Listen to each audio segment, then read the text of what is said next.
Comment redonner la vie à l'homme qui se voit périr? Comment guérir l'homme? C'est parti. On a vu un diable avec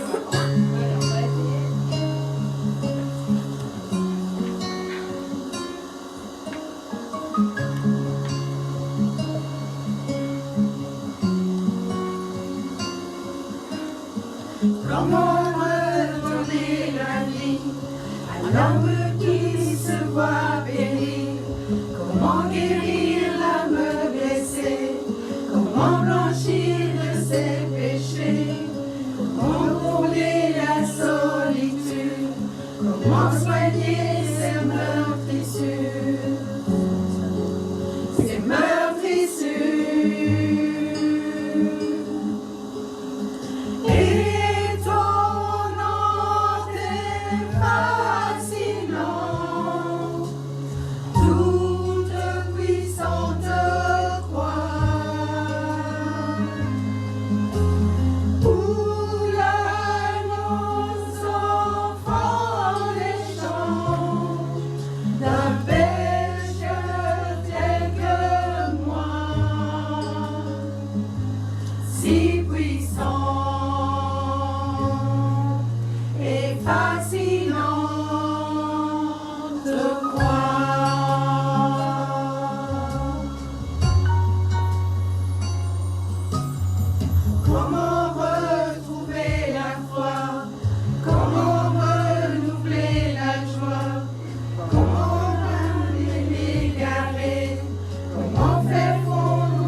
roi de splendeur.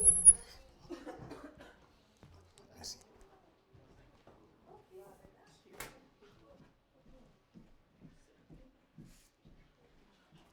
Nous allons donc nous lever, nous allons encore une fois chanter le roi dans sa splendeur.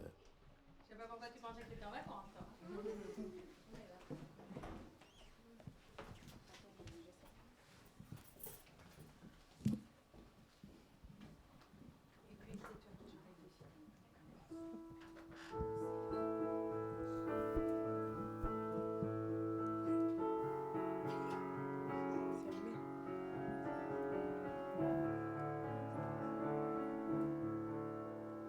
Avec moi. Le roi dans sa splendeur, Dieu de majesté, la terre se réjouit, la terre se réjouit. Il est paré d'éclat, la nuit essaie de fuir au son de sa voix, au son de sa voix.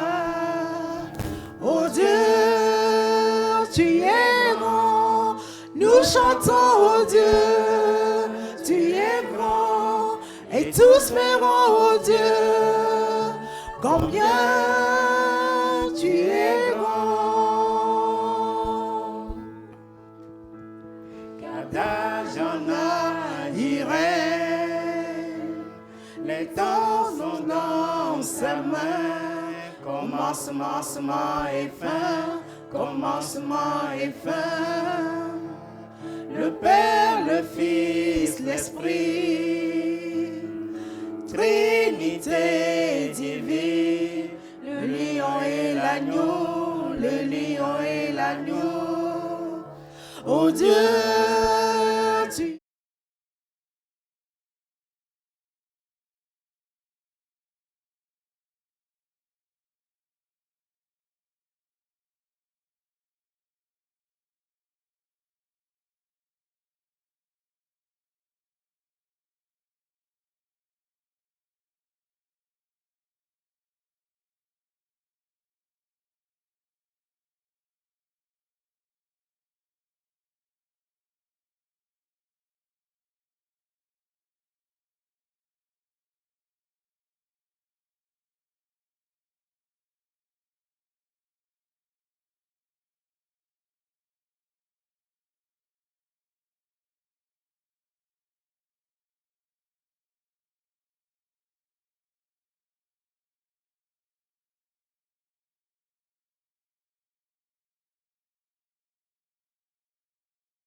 autre voie quand tout semble autour de moi. Et quand je pense à la différence entre qui j'étais et qui je deviens, je sais que je ne serai jamais seule. Avec moi dans le feu, là à mes côtés, sera présent dans la tempête, apaisant les mers. Et s'il m'arrive un jour d'oublier le prix payé pour moi, il y a la croix qui porta le poids d'un sauveur mort à ma place. Il est avec moi dans le feu.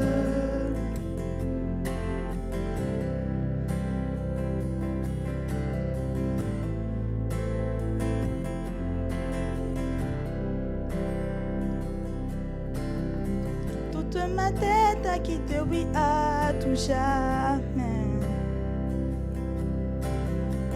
Le péché n'a plus aucun pouvoir sur ma vie.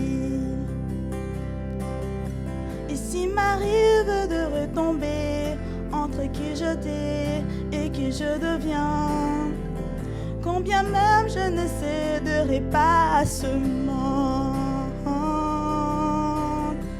je sais que je serai jamais seule. Il sera avec moi dans le feu, là à mes côtés. Il sera présent dans la tempête, apaisant les mers. Et s'il m'arrive un jour d'oublier la puissance de sa grâce, il y a un tombeau qui est bien vide, et cette puissance vit en moi. Il est avec moi dans le feu. Oh, il est avec moi dans le feu. Oh, il est avec moi dans le feu. Oh, il est avec moi dans le feu. Et je vois la lumière dans les ténèbres, alors qu'elle fut devant lui. J'entends dans les cieux un rugissement quand sa gloire nous envahit. Je sens la terre trembler là sous nos pieds, alors que les murs s'effondrent. Rien ne peut nous séparer, rien ne peut nous séparer.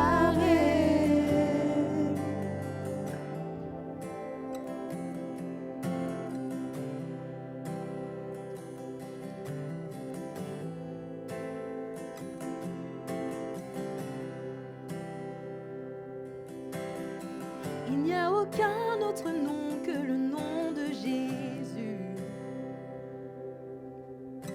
Lui qui était et qui est et sera à jamais. Donc peu importe ce qu'il adviendra, entre qui j'étais et qui je deviens, je sais que je ne serai jamais seule. Je sais que je ne serai jamais seule. Il sera avec moi dans le feu, là à mes côtés. Il sera présent dans la tempête, apaisant les mers. Et s'il m'arrive un jour d'oublier sa bonté envers moi, je me réjouirai même dans l'épreuve, car je sais que tu es là. Et je vois la lumière dans les ténèbres, alors qu'elle fut devant lui. Et j'entends dans les cieux un rugissement quand sa gloire nous envahit. Je sens la terre trembler là sous nos pieds, alors que les murs s'effondrent. Rien ne peut nous séparer, rien ne peut nous séparer.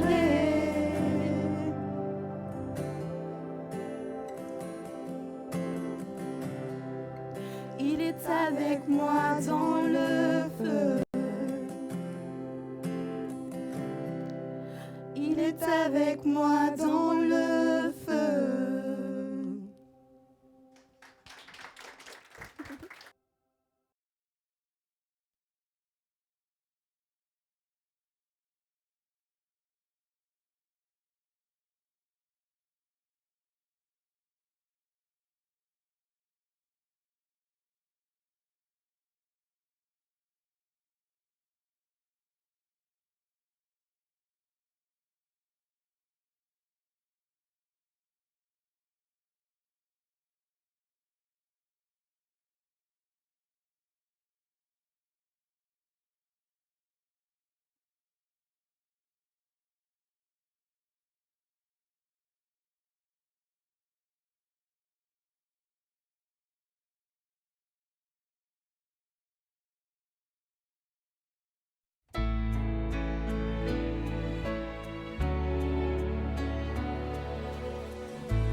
On a 2-3 petites choses qu'on doit faire. J'ai besoin de voir Nissa, Maxime et Médéric ici devant.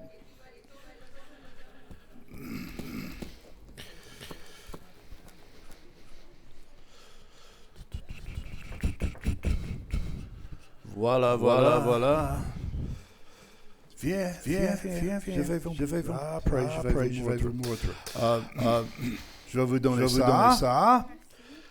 Je vais vous donner ça. Je vais vous donner ça. Pourquoi? Parce qu'il y a 3 semaines, on a fait un l'habitude. Quand nous avons un baptême, on sont baptisés. Une Bible. Le problème, c'est que nous n'avons plus la Bible que nous avons dans nos chaises. En cuir. Alors, nous avons cherché les Bibles pour eux et nous sommes vraiment ravis qu'ils ont fait une décision de suivre le Christ comme ils ont fait. Merci.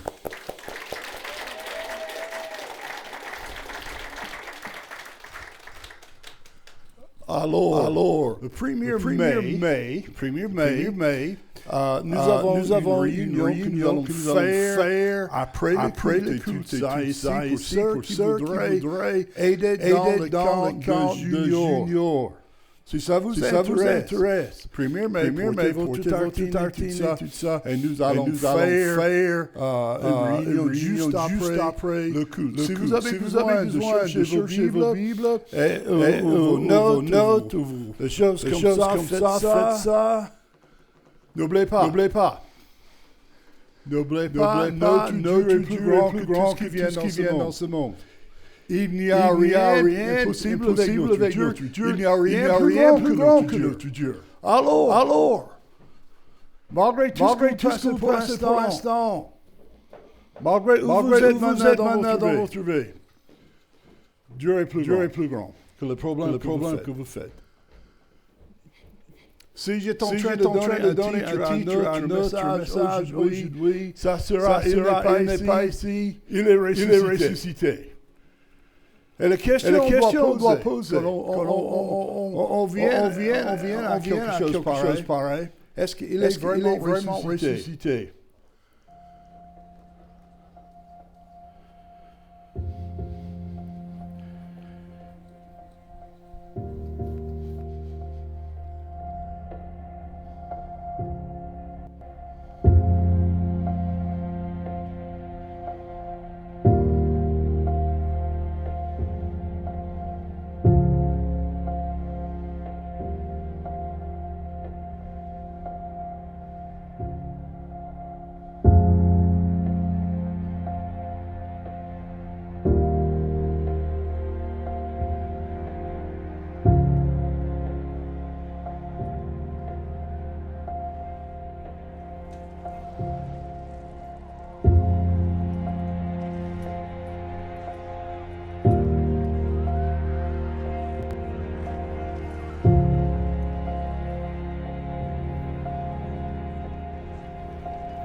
Ça, c'est les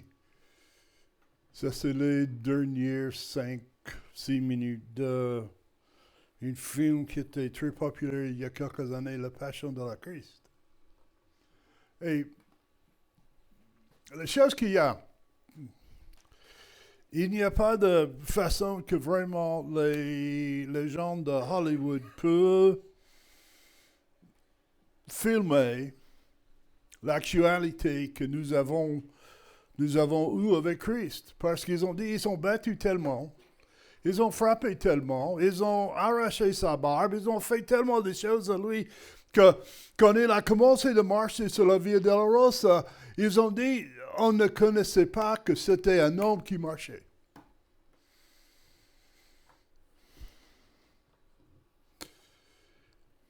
Il y a les gens, j'étais en train de parler avec un jeune homme cette semaine. Et on parlait, il était vraiment quelqu'un qui ne croyait pas. Et on était en train de discuter là, et il a dit, mais, et une chose, j'ai dit, mais il est évident, sur toutes les épreuves, et sur toutes les choses que nous voyons de l'histoire, que Jésus-Christ est ressuscité. Il m'a dit ceci. Il est possible qu'il n'était pas mort. Alors, il y a une chose que je trouve c'est évident. Il n'y a personne qui a survécu une croix romaine. Tout le monde est mort. S'ils ont vous crucifié, vous êtes mort. Peut-être pas ce jour-là, mais avant que vous descendez, avant qu'ils enlèvent votre corps, vous allez mourir. Jean chapitre 20, le premier jour de la semaine, Marie Magdalena fait le matin au sépulcre comme il faisait encore obscur. Et il vit que la pierre était ôtée de l'entrée du sépulcre. Il courut donc trouver Simon-Pierre et l'autre disciple que Jésus aimait, ça c'est Jean, et il leur dit, on a enlevé du sépulcre le Seigneur et nous ne savons où on l'a mis. De ce que vous voyez ici, juste dans ce verset-là, nous voyons qu'elle ne croyait pas. Écoute bien, elle ne croyait pas l'enseignement de Jésus quand il dit, je vais ressusciter. Alors Pierre sortit avec l'autre disciple, ils allaient au sépulcre, ils couraient tous les deux ensemble, mais cet autre disciple, ça c'est Jean, courut plus vite que Pierre, et il arriva le premier au sépulcre. Et étant baissé, il vit les langes qui étaient à terre, mais il n'entrait point.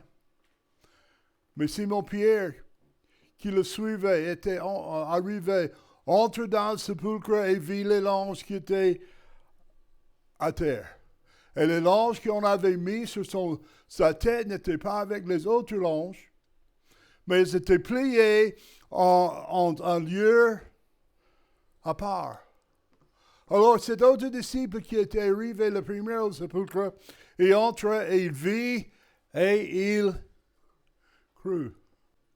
Qu'il n'avait pas encore bien entendu ce que l'Écriture dit, qu'il fallait que Jésus ressuscité des morts. Après cela,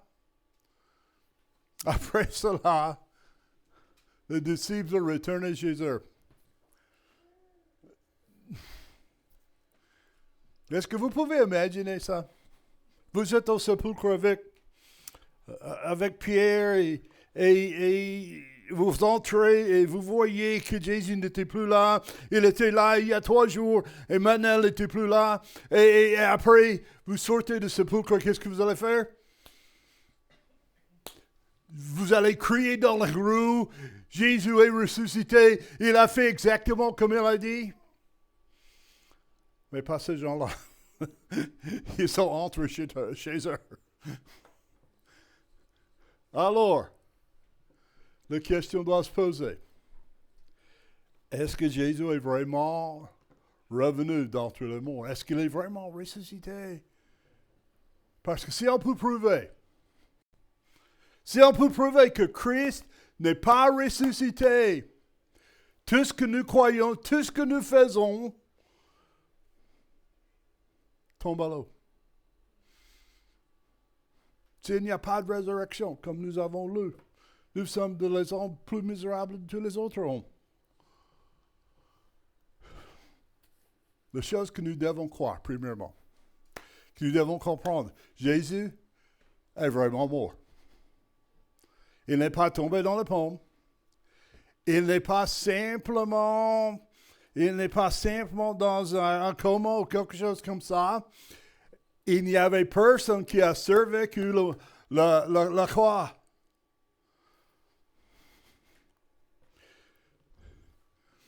J'étais en train d'étudier ceci. Il y a les sources hors de la Bible. Il y a 9 différents historiens. Je vais vous donner 2, Josephus et Eusebius. C'est les historiens. L'un c'est un juif, l'un c'est un romain. Et tous les deux, dans leur livre, dans leur histoire et dans ce qu'ils disaient, c'est Jésus-Christ était mis sur une croix, elle était morte. Ils n'ont pas dit qu'il est ressuscité, mais ils ont constaté que pendant qu'ils ont mis Jésus-Christ dans le tombeau, qu'il n'est pas vivant. Plus, j'étais en train de parler avec ce jeune homme l'autre soir et je dis, écoute, elle a dit, mais comment tu croyais ce que vous croyez? Je dis, parce que la Bible dit. Et puis j'ai ajouté une chose. Je dis, il n'y a aucune place dans la Bible, on n'a jamais prouvé que la Bible n'était pas vraie. Pensez de ça. Ça commence avec Moïse, ça termine avec Jean, avec l'Apocalypse. Et aucune place dans la Bible que les gens, ils ont cherché 7000 ans. Et ils n'ont jamais prouvé une seule chose dans la Bible. Ils n'ont jamais prouvé une seule chose dans la Bible qui n'était pas vraie. Et c'est l'essayer. Alors la Bible dit qu'il est mort. Le soldat romain croyait qu'il est mort. Ça, c'est pourquoi on n'a pas cassé ses jambes. Nicodème. Le tambour qu'ils ont utilisé, c'est de Nicodème. Nicodème croyait qu'il est mort. Même ses propres disciples savaient qu'il est mort. Et même ses ennemis croyaient qu'il est mort. Comment on sait ça? Parce qu'ils sont allés à Pilate et dit, mettre une garde parce qu'il a dit qu'il va ressusciter. Et si on ne le garde pas, les disciples vont venir chercher son corps. Qu'est-ce qu'on peut dire? Il est mort. Et depuis lors, comme je dis, il n'y a aucune personne qui a jamais survécu à une crucifixion romaine. Selon les autorités médicales, il y a le poids de la preuve indique que Jésus était mort avant même la blessure à son côté soit infligée. Et Matthieu chapitre 20, verset 62, je ne vais pas lire tout ceci, mais marquez ça dans vos notes et lire ça à votre aise.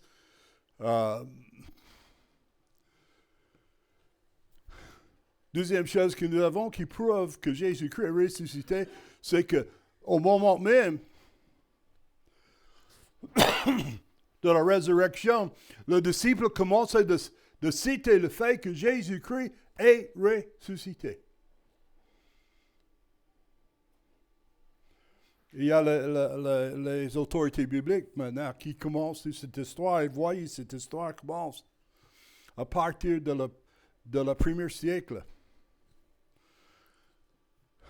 Troisièmement, il y avait les témoins oculaires de la résurrection de Christ.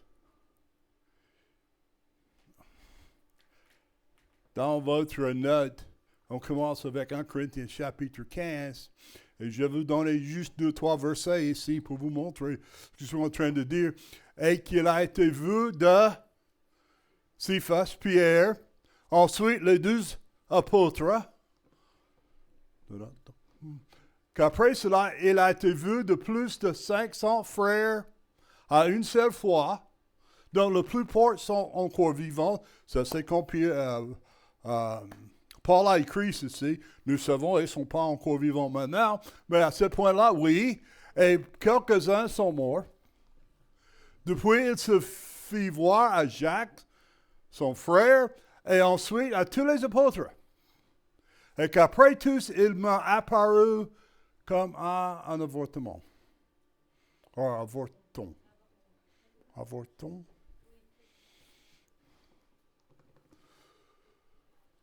Nous avons 9 sources anciennes à l'intérieur et l'extérieur de la Bible confirmant le fait que Jésus-Christ est ressuscité. Le tombeau est vide.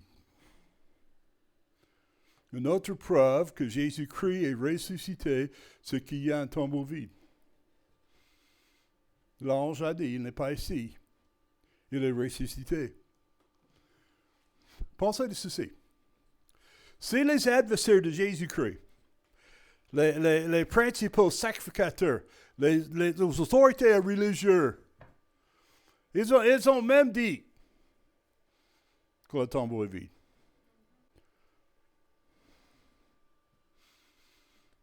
L'histoire commence à dire c'est que ses disciples sont venus dans la nuit, ils ont cherché son corps.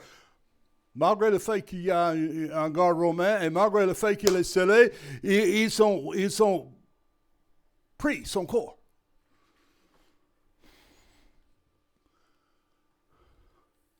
Mais je crois la chose qui m'a touché le plus, c'est la vie changée des disciples.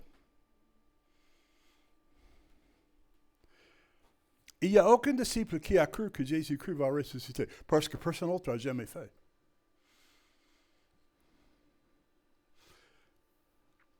Et il lui dit, femme, ceci c'est Mère Magdalene, femme, pourquoi pleures-tu? Elle leur dit, parce qu'on a. Regarde bien ce que Marie a dit. Celui qui a suivi Jésus pour 3 ans.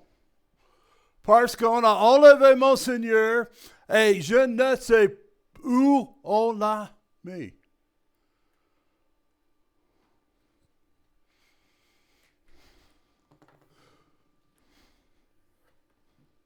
Or, Thomas, l'un des 12, appelé Didyme, n'était pas avec eux lorsque Jésus était venu. Les autres disciples lui dirent, donc nous avons vu le Seigneur. Mais il leur dit, si je ne le vois, la marque de clous dans ses mains, et si je ne mets mon doigt dans la marque de ses clous, et si je ne le mets ma main dans son côté, je ne croirai point. Est-ce que vous n'avez jamais entendu les gens qui disent, si je ne peux pas voir, je ne croyais pas. Si je ne vois pas, je ne croyais pas. J'ai sauté quelques versets dans le passage. Puis il dit à Thomas, Jésus est venu, puis il dit à Thomas, mets ici ton doigt et regarde mes mains. Avance aussi ta main et le mets dans mon côté et ne soyez plus incrédule. Mais quoi? Regarde la réponse de Thomas. On ne voit pas que Thomas a touché Jésus, mais Thomas répondit et lui dit, mon Seigneur, mon Dieu.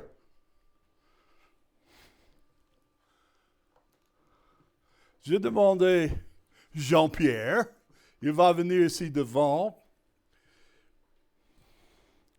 Si vous vous souvenez, viens. Je ne vais pas vous mordre. Demain, mais pas aujourd'hui. Si vous vous souvenez, quand Jésus est arrêté dans le jardin, qu'est-ce que les disciples ont fait? Ils ont dispersé partout.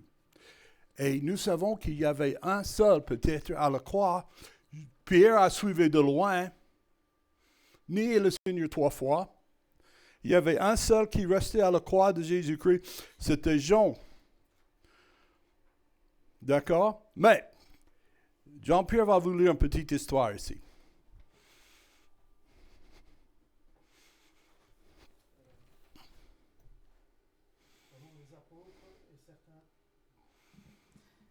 Et certains disciples du Christ sont morts.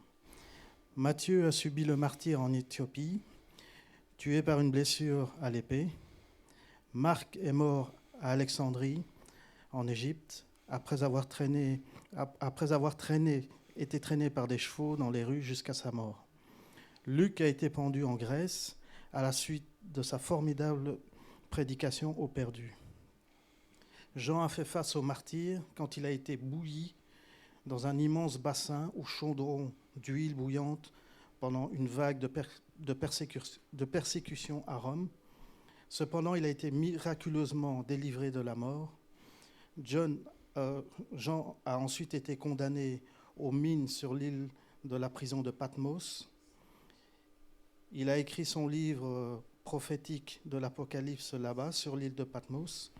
L'apôtre Jean a ensuite été libéré et est revenu pour servir comme évêque d'Édesse dans la Turquie moderne. Il est mort en vieil homme, le seul apôtre à mourir paisiblement. Pierre a été crucifié la tête en bas sur une croix, selon la tradition de l'Église. C'est parce qu'il a dit à ses bourreaux qu'il se sentait indigne de mourir de la même manière que Jésus-Christ était mort. Jacques, le chef de l'Église de Jérusalem, a été jeté à plus de 100 pieds du sommet sud-est du temple quand il a refusé de renier sa foi en Christ. Quand ils ont découvert qu'il avait survécu à sa chute, ses ennemis ont battu Jacques à mort avec une massue à foulon. C'était le même sommet où Satan avait pris Jésus pendant sa tentation. Jacques, le fils de Zébédée, était un pêcheur de métier lorsque Jésus l'a appelé à une vie de ministère. En tant que dirigeant fort de l'Église, Jacques a été décapité à Jérusalem. L'officier romain qui gardait Jacques a regardé avec étonnement pendant que Jacques défendait sa foi lors de son procès. Plus tard, l'officier a marché à côté de Jacques jusqu'au lieu de l'exécution. Vaincu par la conviction, l'officier romain déclara sa nouvelle foi au juge et s'agenouilla à côté de Jacques pour accepter la décapitation comme chrétien. Bartholomée, également connu sous le nom de Nathanaël, était un missionnaire en Asie. Il a été témoin pour notre Seigneur dans la Turquie actuelle. Bartholomée a été martyrisé pour sa prédication en Arménie, où il a été écorché à mort par un fouet. André a été crucifié sur une croix en forme de X à Patras, en Grèce. Après avoir été sévèrement fouetté par 7 soldats, ils ont attaché son corps à la croix avec des cordes pour prolonger son agonie. Ses partisans ont rapporté que lorsqu'il a été conduit vers la croix, André l'a salué en ces mots : « J'ai longtemps désiré et attendu cette happy hour. » La croix a été consacrée par le corps du Christ accroché dessus. Il a continué à prêcher à ses bourreaux pendant 2 jours jusqu'à ce qu'il expire. Thomas a été poignardé avec une lance en Inde lors de ses voyages missionnaires pour établir l'Église dans le sous-continent. Jude a été tué avec des flèches quand il a refusé de nier sa foi en Christ. Matthieu, l'apôtre choisi pour remplacer le traître Judas Iscariote, a été lapidé puis décapité. Paul a été torturé puis décidé par le mauvais empereur Néron à Rome en 67 après Jésus-Christ. Paul a enduré un long emprisonnement, ce qui lui a permis d'écrire ses nombreuses épîtres aux églises qu'il avait formées dans tout l'Empire romain. Ces lettres qui enseignait plusieurs des doctrines fondamentales du christianisme, forme une grande partie du Nouveau Testament. Peut-être cela nous rappelle-t-il que nos souffrances ici sont vraiment mineures comparées à l'intense persécution et à la froide cruauté auxquelles sont confrontés les apôtres et les disciples à l'époque pour l'amour de Christ et de la foi. Faites de ce message votre contribution à l'Église de notre Seigneur Jésus-Christ. Le salut de nos âmes précieuses n'est pas par la persuasion religieuse, mais par une relation personnelle avec le Seigneur Jésus. Merci. Vous avez entendu, André est accroché à la croix, et pendant qu'il est accroché à la croix, il se plaint, il criait, il tournait contre Dieu. Non. Il a continué de prêcher, accroché à la croix. Paul est en prison. Ma femme a vu où il était encarcéré. Ma femme dit, c'est un petit endroit. Je n'ai pas encore vu. Je vais voir. Et pendant qu'il est là, qu'est-ce qu'il a fait? Il a continué à marcher avec Christ et écrire les épîtres que nous tenons dans nos mains aujourd'hui. Pourquoi ils ont fait ça? Quel a été le changement de les gens qui ont dispersé quand les soldats romains sont venus et maintenant ils sont prêts de donner leur vie? Ils sont prêts de donner leur vie pour la cause de Christ. La différence, c'est qu'ils savaient que Jésus-Christ est ressuscité et que dans cette croyance, dans cette certitude, il a donné le courage de vivre pour Christ. Sans la résurrection, Jésus était qu'un homme. Sans la résurrection, Jésus était qu'un homme. Un homme comme des autres hommes religieux. Mais pas un Dieu digne d'être adoré. Romains chapitre 1, verset 4, ce n'est pas écrit, déclaré fils de Dieu par sa résurrection d'entre les morts. Ceci signifie, il mérite d'être notre roi. Il mérite d'appeler fils de Dieu. Il mérite d'être appelé Dieu dans sa chair. Ces trois petites choses que nous venons de marquer sont les choses essentielles de notre vie chrétienne. Pour ceux comme moi,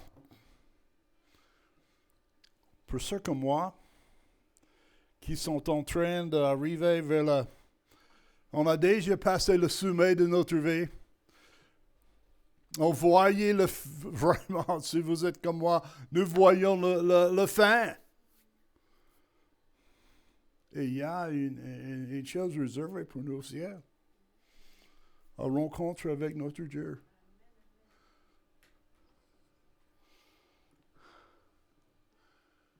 La résurrection signifie je peux savoir Dieu. Je peux savoir le pardon de Dieu. La résurrection impacte ma vie en plusieurs façons et impacte votre vie dans plusieurs façons. Quelque part, si vous avez accepté Jésus-Christ comme votre sauveur personnel, vous avez échangé la religion contre une relation. Je ne suis pas les rites, je ne suis pas les pratiques pour être près de Dieu. Je suis en relation avec lui. Je suis son fils. Il n'y a rien que je peux faire pour perdre cela. Exactement. Dans ma famille, j'étais né. J'étais le 7e enfant dans ma famille. Mon frère m'a dit toute ma vie, vous êtes un accident. Mais il y a 7 ans entre moi et mon frère. Mais vous savez quoi? Je ne peux pas rejeter ma famille. Je ne peux pas enlever moi-même de ma famille. Parce que j'étais né dedans. Laisse-moi vous dire, exactement comme j'étais né dans ma famille physique, j'étais né dans ma famille spirituelle. Et il n'y a rien que je peux faire pour enlever cette relation. Je peux mourir de soi. À cause de la résurrection, je peux, comme Paul a dit, je suis crucifié avec Christ. Si je vis, ce n'est plus moi qui vis, mais c'est Christ qui vit en moi. À cause de la résurrection, je peux attendre l'impossible. Est-ce que Dieu peut accomplir l'impossible dans ma vie? Oui. Est-ce que Dieu peut accomplir les choses impossibles dans votre vie? Oui.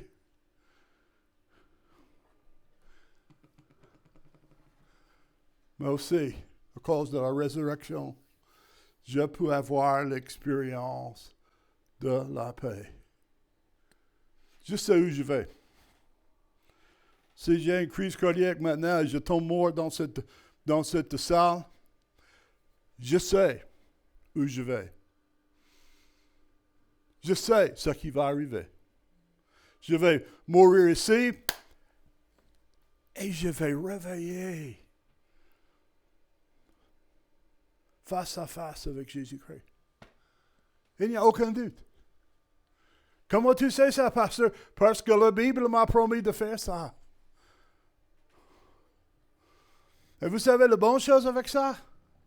Même que je marchais dans la vallée de l'ombre de la mort, il est avec moi.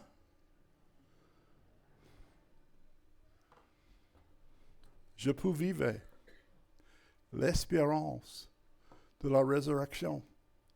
Il y a quelque chose de mieux que ça. Il y a une vie mieux que ça. Il y a une espérance.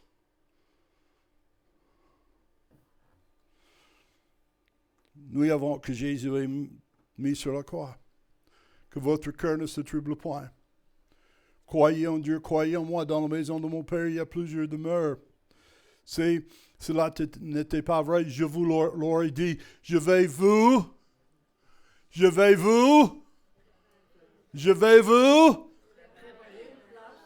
vous préparer une place, que là où je suis, vous soyez avec moi.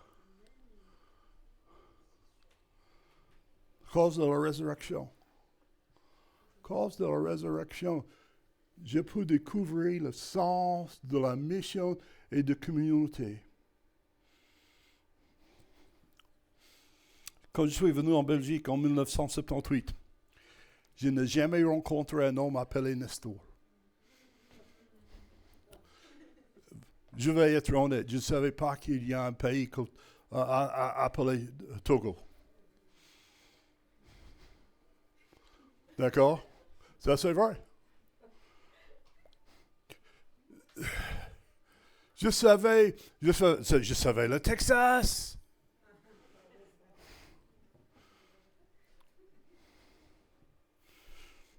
Quand j'étais en train de trouver la façon de venir ici et j'étais en train de visiter les églises, il y a un pasteur qui se levait. Nous devons prier pour Pasteur Taylor qui va dans l'Afrique. Il va à le Congo belge. Non. Et puis, je lui montre le dia que j'avais. Et la première chose dans mes dias, ça commence avec une carte de Belgique au centre de l'Europe. C'est des... Il ne faut jamais corriger un pasteur après qu'il a... Mais, j'ai les frères et les sœurs que j'ai trouvés depuis que je suis ici, que je ne savais pas exister.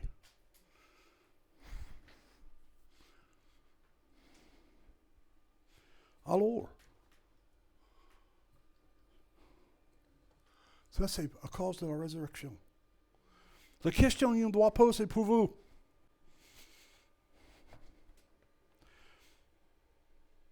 comment la résurrection de Jésus-Christ impacte votre vie? On est baptisé.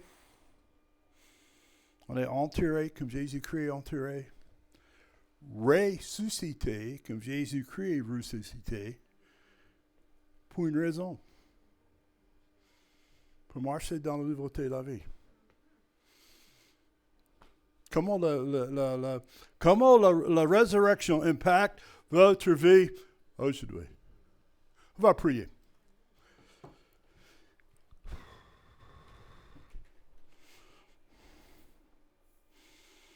Avec toutes les têtes courbées, tous les yeux fermés j'ai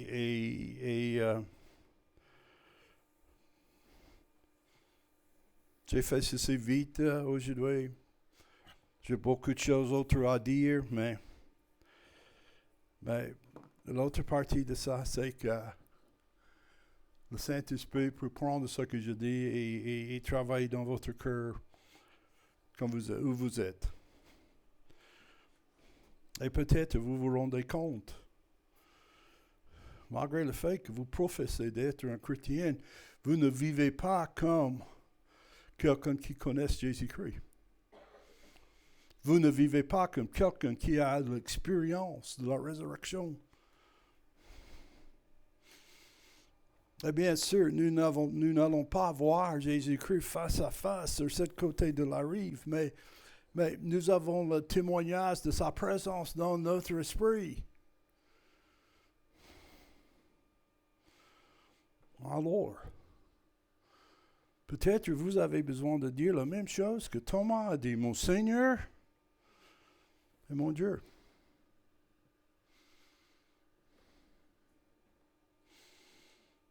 Je vais prier et pendant ma prière, je vous encourage de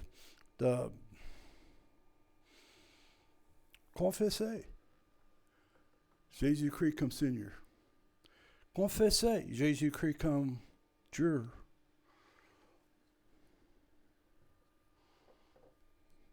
Notre Père Céleste, devant toi, on vient. Seigneur, on est reconnaissant pour toutes les choses qui sont passées aujourd'hui. On est reconnaissant pour les différentes activités des jeunes, des chorales, des films et tout ça. Mais Seigneur, nous sommes reconnaissants plutôt pour Jésus-Christ et sa résurrection. Aidez-nous, Seigneur, de revivre la résurrection quotidiennement dans notre vie. Tu es notre Dieu. Dirige-nous, tue-nous. Nous prions ces choses dans ton Fils Jésus-Christ. Amen. On dit ceci toujours, si jamais vous avez besoin de parler avec ma femme ou moi, ou vous avez besoin de quelqu'un de prier avec vous, n'hésitez pas à demander. Ça, c'est pourquoi on est là. Pour vous voir aller un peu plus loin. D'aller agrandir votre foi. Alors, passez une bonne dimanche. Passez une joyeuse Pâques. Je peux vous donner un encouragement de faire. C'est de prendre un de les évangiles, prendre quelques minutes et lire simplement l'histoire de l'évangile. Cette semaine-ci, j'ai pris lundi, je lisais Marc, Matthieu. Mardi, j'ai lisé Marc. Mercredi, j'ai lisé Jean. Jeudi, j'ai lisé Luc. Voir les différents aspects de la résurrection. Prendre quelque temps, comme famille, de le faire. Bonne semaine. Bon dimanche. Priez pour les uns les autres. Que Dieu vous bénisse.